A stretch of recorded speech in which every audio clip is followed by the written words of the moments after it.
Hello everyone. आज हम बात करेंगे न्यू एजुकेशन पॉलिसी की। तो आज की जो क्लास है आपकी वो न्यू एजुकेशन पॉलिसी पे होने वाली है, क्योंकि हम सभी जानते हैं कि नैप से रिलेटेड क्वेश्चंस हर एक आपके कॉम्पिटेटिव एग्जाम्स में एक दो क्वेश्चंस आते ही हैं। और उत्तराखंड के तो ऑलमोस्ट पेपर्स में इससे रिलेटेड 2 या 3 क्वेश्चन आते हैं। जैसे आधारभूत संरचना आ जाती है, या क्या चेंजेस किए गए आ जाता है, ईयर्स वाइज आ जाते हैं, समितियों के नेम्स आ जाते हैं। तो इस पर हम खुलकर इस विषय पर चर्चा करेंगे और इसको पढ़ेंगे। So let's start.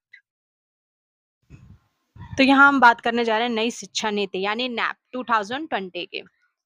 जैसा कि हम सभी जानते हैं, भारतीय संविधान के हिसाब से 6 से 14 वर्ष के बच्चों की शिक्षा निःशुल्क होती है और ये पूरे देश में लागू है। हम सभी जानते हैं कि पूरे देश में लागू है कि अगर आप 6 से 14 वर्ष के बालक हैं, बच्चे हैं, तो आपकी कोई भी तरह की फीस किसी भी सरकारी स्कूल से नहीं ली जाती है। अगर 1948 की बात करेंगे तो राधाकृष्णन की अध्यक्षता में, डॉक्टर राधाकृष्णन को तो आप सभी लोग जानते हैं, उनकी अध्यक्षता में विश्वविद्यालय शिक्षा आयोग का गठन हुआ, जिसे हम कहते हैं यूजीसी। तभी से राष्ट्रीय शिक्षा नीति का निर्माण होना भी स्टार्ट हो गया। यूजीसी के आने के बाद पाठ्यक्रम, ट्रेनिंग एंड टीचर्स की ज्वाइनिंग से रिलेटेड चीजें कई तरह के आए। उसके बाद कई कॉलेजेस और इंस्टीट्यूट बनाने के मामले भी आए। उसके बाद जैसे इग्नू, ओपन यूनिवर्सिटी, ये सब की भी नींव रखी गई। कोठारी आयोग की बात करें तो कोठारी आयोग आता है आपका 1964 to 1966 में। अब इस समय जो आपकी प्रधानमंत्री थी वो थी इंदिरा गांधी, और ये उन्हीं के प्रधानमंत्रित्व काल में पारित हुआ था। बात करते हैं अगस्त 1985 की। अगस्त 1985 की अगर हम बात करें तो उस समय एक दस्तावेज मांगा गया, एक दस्तावेज बनाया गया बेसिकली इस चीज के लिए कि क्या क्या चीजों पर या क्या-क्या ऐसे पर्टिकुलर थिंग्स हैं इंडिया में, या पर्टिकुलर भाग हैं इंडिया के जिनमें आपको काम करने की ज़रूरत है रिलेटेड टू एजुकेशन। तो जैसे बौद्धिक, सामाजिक, राजनैतिक, व्यावसायिक, प्रशासकीय, इन सभी में शिक्षा की चुनौती नाम का एक दस्तावेज जारी करके इन लोगों ने रिप्रेजेंट कर दिया। उसमें अपनी-अपनी टिप्पणियाँ दी। टिप्पणियाँ मतलब सुझाव दिए कि ये चेंजेस होने चाहिए या ये अभी आवश्यकता है। उस 1985 शिक्षा की चुनौती नामक दस्तावेज को समझ करके उसके सुझावों को लेते हुए नई शिक्षा नीति 1986 का प्रारूप तैयार किया गया।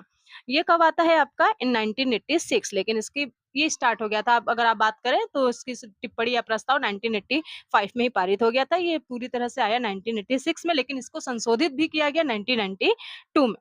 अब इसका जो सबसे बड़ा उद्देश्य था वो ये था कि देश के हर एक राज्य में या एक समान शैक्षिक ढांचा देना है, यानी हर एक जगह एक जैसा पर्टिकुलर लागू किया जाना चाहिए। 10+2+3 यानी high school, intermediate and then graduation, और इसी संरचना को पूरे देश में अपनाया गया। जब ये चीज हुई तो आपके यहाँ प्रधानमंत्री थे राजीव गांधी। आगे बात करते हैं तो जो आपकी नई शिक्षा नीति है, अब ये नहीं है कि 1986 में आपका पहली बार कोई संशोधन हुआ या पहली कोई आपकी शिक्षा नीति आई। ये आपकी 1968 में ऑलरेडी आ चुकी थी। ऑलरेडी एक नई राष्ट्रीय शिक्षा नीति 1968 में आपकी आ गई थी। उसको संशोधित करके उसकी कमियों को पूरा करते हुए 86 में ये नया लाया गया था। ठीक 86 की कमियों को पूरा करते हुए 1992 में संशोधन किया गया, एंड देन 1992 के संशोधित करने के बाद आपका 2020 में आता है आपको नई शिक्षा नीति यानी नैप। अब इसमें आप सभी को पता है कि 2014 में बीजेपी जीत करके आती है, और उसके जो घोषणा पत्र था, जो चुनावी दावे थे, उनके अकॉर्डिंग उन्होंने मानव संसाधन विकास मंत्रालय से एक प्रस्ताव मांगा था कि नई शिक्षा नीति हम जो देने वाले हैं उसके अकॉर्डिंग क्या-क्या चुनौतियां हैं और क्या-क्या चीजें हमें लागू करनी है। तो इसके तहत उन्होंने 29 जुलाई 2020 को केंद्रीय मानव संसाधन मंत्री डॉक्टर रमेश पोखरियाल निशंक, आप लोग जानते होंगे जो भी उत्तराखंड से हैं, कि डॉक्टर रमेश पोखरियाल निशंक 2009 से 2011 तक मुख्यमंत्री रहे हैं 5वें उत्तराखंड के। उन्होंने इसकी घोषणा की। उस समय वो मंत्री थे केंद्रीय मानव संसाधन के, और उन्होंने ये नई भारत की नई शिक्षा नीति लेकर के आए 2020 में। ये 1986 में जारी हुई किस शिक्षा नीति के, भारत की शिक्षा नीति का पहला परिवर्तन था। ये शिक्षा नीति में पहला परिवर्तन था, संशोधन नहीं था। ये पूरी तरह से परिवर्तित प्रणाली है। और इसे जो इस प्रारूप को जिस समिति ने तैयार किया, उसके अंतरिक्ष वैज्ञानिक डॉक्टर के कस्तूरी रंगन की अध्यक्षता थी। अब इसके महत्वपूर्ण बिंदुओं की अगर हम बात करें तो इसका जो सबसे प्रमुख उद्देश्य है वो ये रहा है कि 2030 तक सकल नामांकन अनुपात 100% लाने का लक्ष्य रखा गया है। यानी हर एक स्कूल, हर एक विलेज, हर एक सिटी, हर एक स्कूल के आसपास की सोसाइटी और हर एक स्कूल को ये सुनिश्चित करना है कि आपके यहाँ 100% तक सकल नामांकन अनुपात होना चाहिए। कब? 2030 तक। अगेन सेकंड इसका जो रखा गया है वो है शिक्षा के क्षेत्र पर सकल घरेलू उत्पाद। सकल घरेलू उत्पाद जीडीपी आप सब समझते हैं, उसका 6% 6% हिस्से को सार्वजनिक व्यय का लक्ष्य रखा गया है। यानी ये सकल घरेलू उत्पाद का 6% जो पैसा है वो शिक्षा पर व्यय करेंगे।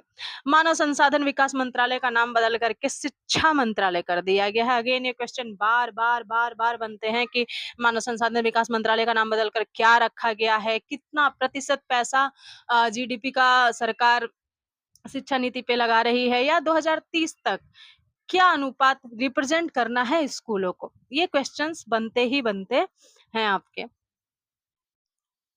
ठीक है, आगे बात करते हैं। तो 5वीं कक्षा तक की शिक्षा की मातृभाषा, स्थानीय क्षेत्रीय भाषा को शिक्षा के माध्यम के रूप में अपनाने पर बल दिया गया है। अब ये बहुत बेसिक चीज है, हर एक बच्चे को अपनी भाषा आनी चाहिए। हर किसी की अपनी मातृभाषा होती है, उसके बाद एक राष्ट्रीय भाषा होती है। मातृभाषा वो भाषा जहाँ आप जन्म लेते हैं और आपके सोसाइटी में वो भाषा बोली जाती है, और हर किसी को वो भाषा आनी ही आनी चाहिए। प्लस एक ऐसी भाषा जो राष्ट्रीय भाषा हो, जिससे आप सभी देश के किसी भी कोने से खुद को जोड़ सके। तो 5वीं कक्षा तक ये फिक्स किया गया कि मातृभाषा और स्थानीय भाषा या क्षेत्रीय भाषा को अपनाने पर बल दिया गया है। स्कूली और उच्च शिक्षा के छात्रों के लिए संस्कृत और अन्य प्राचीन भाषाओं का विकल्प उपलब्ध होगा। मतलब अगर आप प्राचीन भाषाएं सीखना चाहते हैं या संस्कृत सीखना चाहते हैं, तो वो भी आपके लिए ऑप्शनल है, परंतु किसी भी छात्र और भाषा के चयन की कोई बाध्यता नहीं होगी। जबरदस्ती आप किसी पर भी भाषा का प्रबंधन नहीं लगा सकते हैं कि आपको ये भाषा सीखनी ही है या आपको ये भाषा नहीं सीखनी है। मातृभाषा के लिए कहा जाता है कि अच्छा 8 और आगे की शिक्षा के लिए प्राथमिकता देने का सुझाव दिया गया है। यानी मातृभाषा को आगे भी बढ़ाया जा सकता है, यानी हिंदी या इंग्लिश कह सकते हैं आप। 5 वर्ष का फाउंडेशनल स्टेज रहेगा इसका। 3 वर्ष का प्री प्राइमरी स्कूल और ग्रेड 1-2 होगा, यानी 3 वर्ष तक 1-2 2 ग्रेड होंगे स्कूल्स में प्री प्राइमरी के। 3 वर्ष का प्रीपेटरी स्टेज होगा, 3 वर्ष मध्य यानी उच्च प्राथमिक चरण, ग्रेड 6, 7, 8। ये ग्रेड 6, 7, 8 आपका माना जाएगा। नेक्स्ट बात करते हैं 4 वर्ष का उच्च माध्यमिक चरण, यानी 4 साल का उच्च माध्यमिक चरण, यानी ये आपने जो माध्यमिक पढ़ा वो 6, 7, 8 था। अब उच्च माध्यमिक में आएगा 9, 10, 11, 12। बुनियादी साक्षरता और शिक्षात्मक ज्ञान पर एक राष्ट्रीय मिशन की स्थापना का प्रस्ताव भी इसमें किया गया है कि एक ऐसा राष्ट्रीय मिशन जो बुनियादी साक्षरता और संख्यात्मक यानी मैथमेटिकल्स तो आपको होना ही होना चाहिए, बाकी बेसिक नॉलेज भी आपके पास होनी चाहिए, इस स्थापना का भी प्रस्ताव किया गया है। इसके द्वारा 2025 तक कक्षा 3 स्तर तक के बच्चों के लिए आधारभूत कौशल सुनिश्चित किए जाएंगे, और ये आपके जो लोग इसमें हैं स्कूल्स वगैरह में, वो अच्छे से जानते हैं कि इनके लिए बहुत सारे क्रियाकलाप स्कूलों में चलाए भी जाते हैं। विद्यालय के सभी स्तरों पर छात्रों को बागवानी, खेलकूद, योग, नृत्य, मार्शल आर्ट शिक्षा का स्थानीय उपलब्धता के अनुसार प्रदान करने की कोशिश की जाएगी। अब इसमें आप कहेंगे कि इसमें नया क्या है? तो खेलकूद तो पहले भी स्कूलों में होता था, योग पहले भी स्कूलों में होता था, नृत्य पहले भी स्कूलों में होता था, लेकिन हर स्कूल में बागवानी नहीं सिखाई जाती है, हर स्कूल में मार्शल आर्ट नहीं सिखाया जाता है, जिसको अब बुनियादी उपलब्धता के रूप में सिखाई जाने के लिए ये प्रस्ताव आया है। कला और विज्ञान की बात करें तो व्यावसायिक तथा शैक्षणिक विषयों तक पाठ्यक्रम पठ्येतर गतिविधियों के बीच बहुत अधिक अंतर नहीं होगा। जो कला है सेम एज इट इज, विज्ञान सेम एज इट इज, आपका व्यवसायिक यानी बिजनेस से रिलेटेड या जो भी आप आगे पढ़ना चाहते हैं उससे रिलेटेड बहुत अधिक अंतर नहीं रखा जाएगा। एक तो ऑप्शनल अब बहुत सारा लचीलापन ला दिया है 2020 में, 2020 में जो आपका ये आया है, सॉरी, कक्षा 6 से ही शैक्षिक पाठ्यक्रम में व्यवसाय शिक्षा को शामिल कर दिया जाएगा। इसमें इंटर्नशिप की व्यवस्था की जाएगी। आप यानी आप इतना ज्यादा लचीलापन लाया गया है कि आप बहुत छोटी उम्र से ही आप आगे का भविष्य सुनिश्चित कर सकते हैं कि आपको आगे किस फील्ड में जाना है, और उस अकॉर्डिंग आप अपनी पाठ्यक्रम चुन सकते हैं।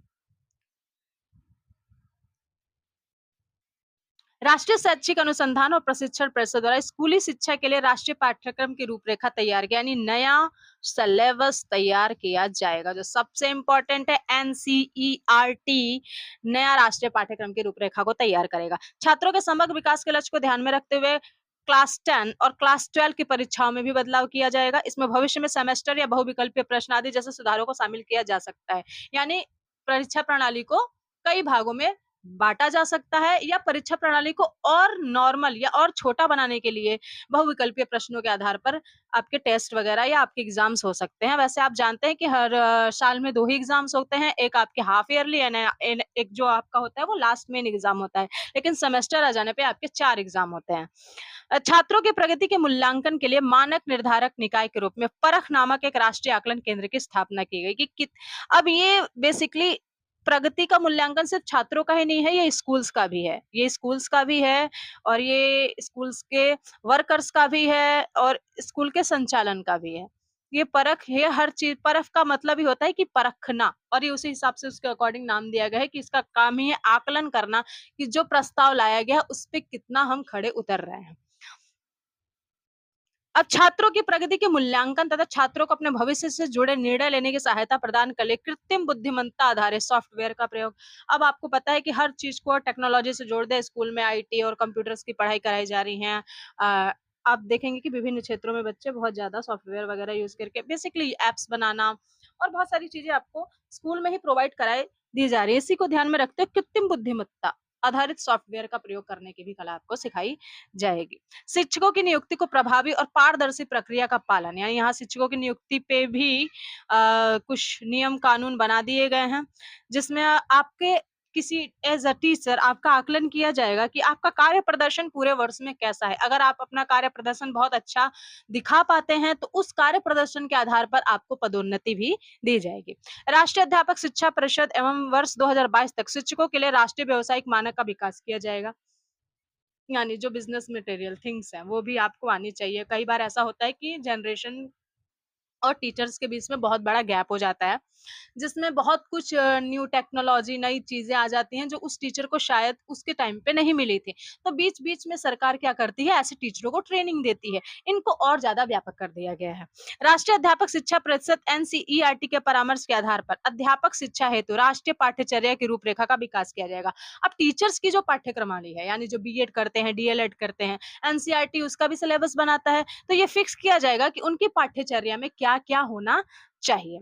2030 तक ये भी फिक्स कर दिया जाएगा कि आप 4 वर्षीय बीएड पास होने चाहिए। अभी तक तो हम 2 साल या 3 साल तक का ही होता था बीएड, पहले 3 साल का होता था, उसके बाद 2 साल का हुआ।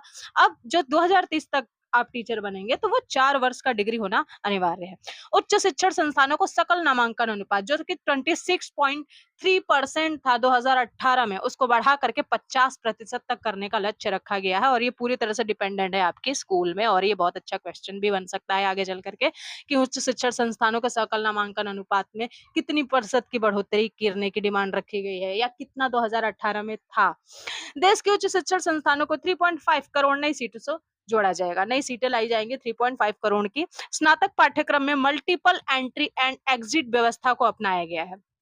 मतलब आप कई बार एग्जिट और एंट्री ले सकते हैं अलग-अलग सब्जेक्ट्स में। 3 या 4 वर्ष के स्नातक कार्यक्रम आप ले स्नातक समझते हैं ग्रेजुएशन? उसमें आप ले सकते हैं। वर्ष 2030 तक अध्यापन के लिए न्यूनतम डिग्री योग्यता 4 वर्षीय बीएड आपको पता है। उसके बाद 50% तक बढ़ाना है 26.3 को 2018 में थी वो आपको करना है 50% तक। ये उच्च शिक्षण संस्थानों की बात हो रही है, हायर एजुकेशन सिस्टम की बात हो रही है। स्नातक पाठ्यक्रम में मल्टीपल एंट्री और एग्जिट की व्यवस्था को अपनाया गया है। इसके तहत 3 या 4 वर्ष के स्नातक कार्यक्रम छात्र कई स्तरों पर पाठ्यक्रम को छोड़ सकेंगे और उसी के अनुरूप डिग्री या पाठ्य प्रदान किया जाएगा। अब जरूरी नहीं है कि एक ही सब्जेक्ट को लेके आप 4 साल 10 साल घिसे जा रहे हैं। अब आप समय के अनुसार माइंड अगर आपका चेंज होता है, आपको लगता है कि आप इसमें नहीं, आप इसमें बहुत अच्छा कर सकते हैं, तो आपको एंट्री और एग्जिट का भी मिलेगा और उसके लास्ट में आपको उसी हिसाब का प्रमाण पत्र भी दिया जाएगा। विभिन्न उच्च शिक्षण संस्थानों को प्राप्त अंकों का क्रेडिट का डिजिटल रूप में सुरक्षित रखने के लिए एक एकेडमिक बैंक ऑफ क्रेडिट स्थापित किया जाएगा। यानी कि जो उच्च शिक्षण संस्थान है, यानी जो आपके ग्रेजुएशन और पोस्ट ग्रेजुएशन जहाँ से भी आप करते हैं, यूनिवर्सिटीज से या कॉलेजेस से, उनको एक क्रेडिट डिजिटल रूप से सुरक्षित रखने के लिए एकेडमिक बैंक ऑफ क्रेडिट नाम की शाखा का स्थापना किया गया है, जिसमें पूरे वर्ष बच्चों के क्रेडिट्स इकट्ठे होते हैं, जिससे उसकी सफलता और विफलता का भी आकलन किया जा सकता है आगे चल के। एमफिल को पूरी तरह से बंद कर दिया गया है। याद रखना, ये क्वेश्चन बन सकता है कि एमफिल कब बंद हुआ, तो वो 2020 के नैप आने के बाद से बंद हो गया है। देश भर के उच्च शिक्षण संस्थानों के लिए एक एकल नियामक अर्थात भारतीय उच्च शिक्षा परिषद की परिकल्पना की गई है, जिसमें विभिन्न भूमिकाओं को पूरा करने हेतु कार्य क्षेत्र होंगे। यानी इसको पूरा करने के लिए नए नए कार्य क्षेत्र भी बनाए जाएंगे। में अब कह सकते हैं कि एडमिनिस्ट्रेटिव भी बनाए जाएंगे नए नए। भारतीय उच्च शिक्षा आयोग चिकित्सा और कानून शिक्षा को छोड़कर पूरी तरह उच्च शिक्षा के क्षेत्र के लिए एकल निकाय के रूप में कार्य करेगा। यानी जो ये उच्च शिक्षा आयोग है, ये सिर्फ चिकित्सा और कानूनी पढ़ाई को छोड़ करके जो अदर्स उच्च शिक्षा है यानी हायर एजुकेशन सिस्टम है, उसकी प्रणाली को एकल निकाय के रूप में यानी एक तरह से ही कार्य करेगा। विभिन्न कार्यों को प्रभावी निष्पादन हेतु राष्ट्रीय उच्चतर शिक्षा निगम परिषद, सामान्य शिक्षा परिषद, राष्ट्रीय प्रत्यादन परिषद, उच्चतर शिक्षा अनुदान परिषद का गठन किया जाएगा। यानी ऐसे कई विभाग बनाए जाएंगे जो उच्चतर शिक्षा और निम्न शिक्षा के लिए कार्य करेंगे, जिसमें जो नाम है वो है सामान्य शिक्षा परिषद जो बेसिक शिक्षा प्रणाली होगी, राष्ट्रीय प्रत्यायन प्रतिशत चेंजिंग के लिए एंड उच्चतर शिक्षा अनुदान परिषद यानी आपके हायर एजुकेशन सिस्टम के लिए। आज हमने पढ़ा है 2020 की इस तीसरी वर्तमान शिक्षा नीति नैप के बारे में, जिसने 10+2 के ढांचे को चेंज करके 5+3+3+4 कर दिया गया। यानी जो आपका हाई स्कूल 10+2 यानी इंटरमीडियम का ढांचा था वो अब 5+3+3+4 कर दिया गया है। और ये हर बार ये बहुत इंपॉर्टेंट है, हर क्वेश्चन हर एग्ज़ाम कॉम्पिटिटिव में पूछा जाता है। तो आप कोशिश किया करें कि जब भी आप क्लास लें तो आप पेपर और नोट लेकर के बैठा करें और नोट डाउन किया करें क्वेश्चंस को, क्योंकि इन्हीं में से क्वेश्चंस बन करके आपके आते हैं। यहाँ के हर एक टॉपिक में कम से कम 5 से 6 क्वेश्चंस आपके बने होंगे। नेक्स्ट, अगर आप कोई भी टॉपिक पढ़ना चाहते हैं तो आप हमारे कमेंट सेक्शन में वो टॉपिक का नेम डाल सकते हैं। हम पूरी कोशिश करेंगे कि उस टॉपिक पर अगली वीडियो लाई जाए। तब तक के लिए थैंक यू। पढ़ते रहिए और आगे बढ़ते रहिए।